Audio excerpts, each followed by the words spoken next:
โอ้แสบร้ายจนเบิดตำหงไปสีมือข่อยสีมือข่อยมันแสบอยู่ได้เท้าอันที่พี่น้องที่แสบได้พี่น้องเลยสุดยอดเลยพี่น้อง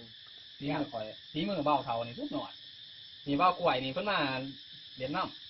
ำก็จะเขามาในบ้านน้ำได้มือเด้อเมื่อต้องกันแล้วย่างข่อยเติมมือดิบ่มีรถก็ให้อยู่หน้านี่ที่หามือแล้วโอ้ยมีกันบ่ต้องเห็นบ้านอยู่บ่ต้องเห็นในเมืองเนาะพอดีแล้วว่าที่เขาเมื่อเด่นบ้านด้วยกันเลยนี่โอ้พอดีแล้วเมื่อต้องกันก็แนวกินกับเบิดดอกถ้าสิหายังดูส่วนเจ้ากินอย่างนี้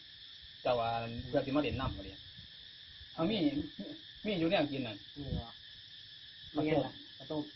กินอยู่บ่กินก็หนังมันของข่อยได้ของเขามาฝากเขามาฝากกินได้การจะได้เนาะไปดูกินเขาสิฝากให้หนูเขานะอันเลี้ยงใกล้ๆกันนี่ละเขามาฝากเขานี้เป็นขออยู่ตรงเลี้ยงตอนนั้นนะพี่น้องกระต้มล่างห้องตั้งชื่ออะไรจะตีใบเบิร์ดให้เบอร์ใบต้องขออะไรแต่พอมาถึงว่าวันกินอันเดียวไปเนาะกินอันเดียวครับป้าเป็นเจ้าของเขาเจ้าของเขาไปอยู่แถวนี้เนาะจะเข้ามาได้ใส่ประจักษ์เดี๋ยวเราพี่น้องด้วยโอ้ยหอมเลยนี่พี่น้องเลยนี่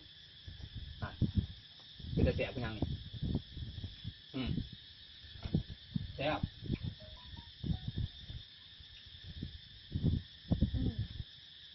เขาเข้าใจเห็นเลยเข้าใจข่าวจะน้อยจริงอันนั้นจะได้กดอันนั้นเจ้าอันบริเวณแสงเป็นสาวกว่าอย่างไปแล้วอยู่แต่หน้าที่กันที่บ้านเดี๋ยวเขาบอกหา